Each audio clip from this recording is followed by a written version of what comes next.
Hey guys, my name is Haley and today I'm going to be filming my 2021 reading goals, which, if you're aware, or if you're new, you might not know this, I did not post any reading goals in 2020 because I did not come back to BookTube until like the summer. I think I came back in June. So I have no goals to recap from last year. I didn't even make any in like my casual life, which, considering how everybody else's goals went in 2020 when we were all so hopeful in January until March, it's probably for the best that I didn't make any.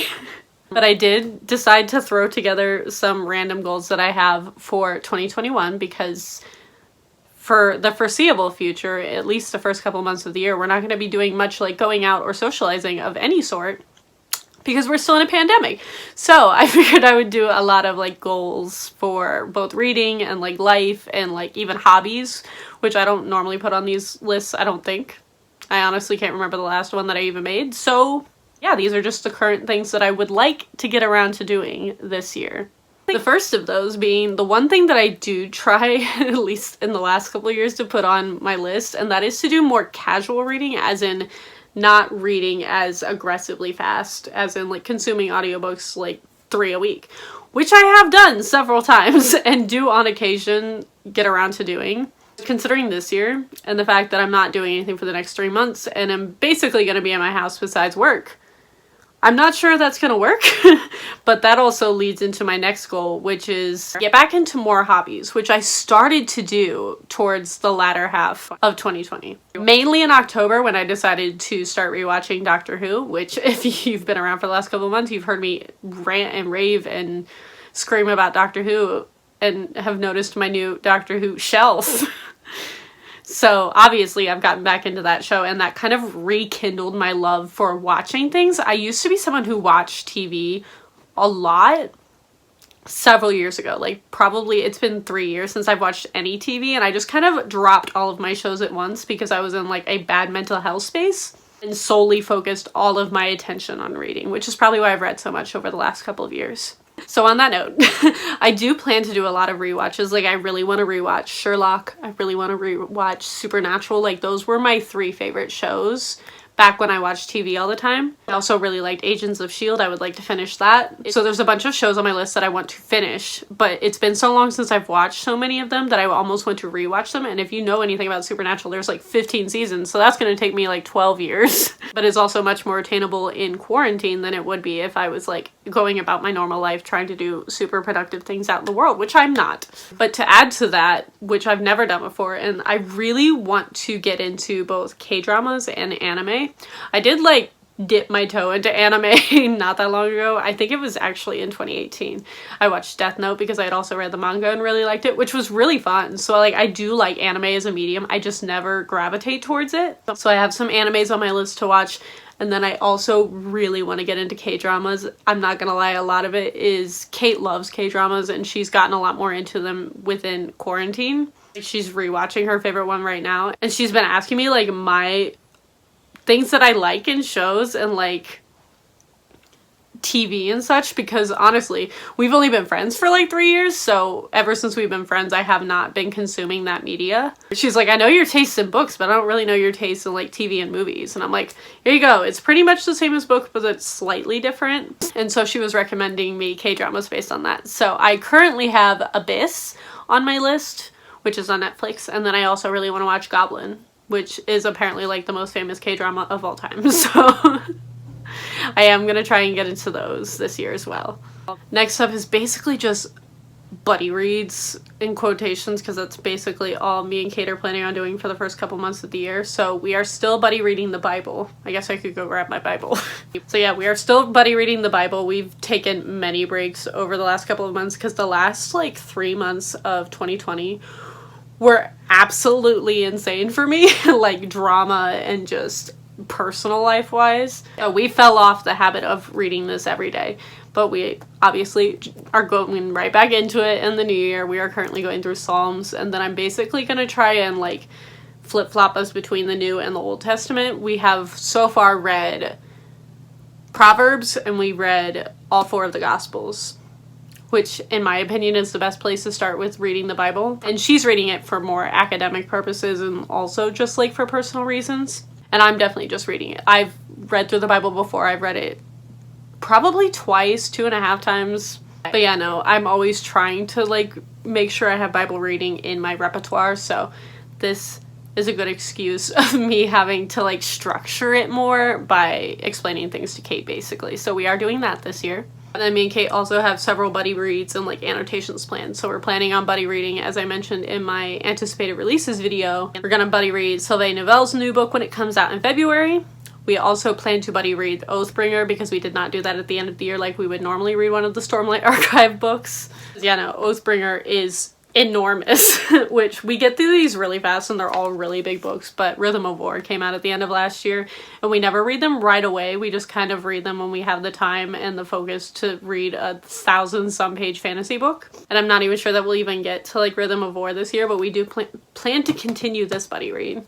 And I'm not gonna pull them down, but we're gonna continue our buddy read of the Twilight books. We are on Eclipse, and I'm actually very excited to jump back into that world. I loved annotating New Moon like way more than I expected to, and we annotated Twilight several years ago, probably like at least 2 years ago. So we're slowly making our way through those, and I would love to add Midnight Sun to that list of our annotating the whole series. Those are all the current buddy reads that I believe me and Kate have for the year, so there will be lots of that in the first couple months of the year for sure, or hopefully if we're productive.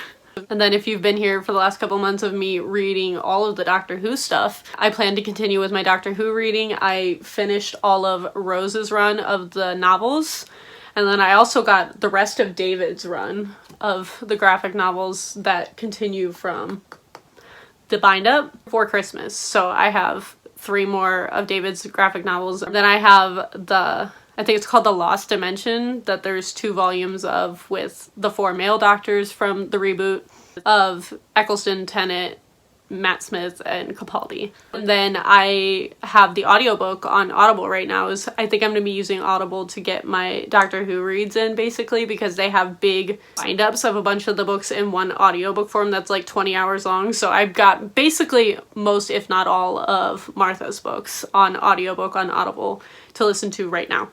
So that's going to be the first Doctor Who thing I read, because I'm planning on reading them in order. There's like, I could not even tell you how many Doctor Who books out, like probably close to 50 at this point. And I've only read the Rose ones. So we got to Martha, we're going to read some Donna in there, and then we'll get to all of the Clara ones that I have. So I'm just basically planning on binging all of the Doctor Who in as much as humanly possible this year, especially because I've been upset with the show lately because our current writer is terrible. So I'm basically relying on nostalgia by reading all of the other runs of the Doctors that were actually good. Oh, I also still have the Dimension Canon audiobook to read because I did not get to that because I read basically nothing in December.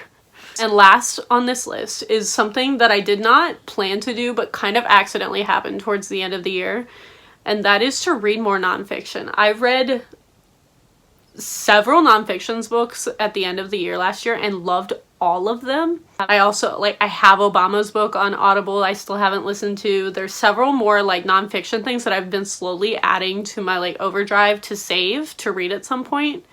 And I've been enjoying the audiobook medium of nonfiction as a way to consume and, learn new things, which I've always vaguely liked, but I've never, tried to focus on that as a goal. But after all the incredible nonfiction that I read in 2020, I've definitely become more motivated to read a lot more nonfiction, preferably on audio. Me reading physically makes it a little bit more difficult, and I will go at a much slower pace. But I plan to add to that list of things for me to read this year.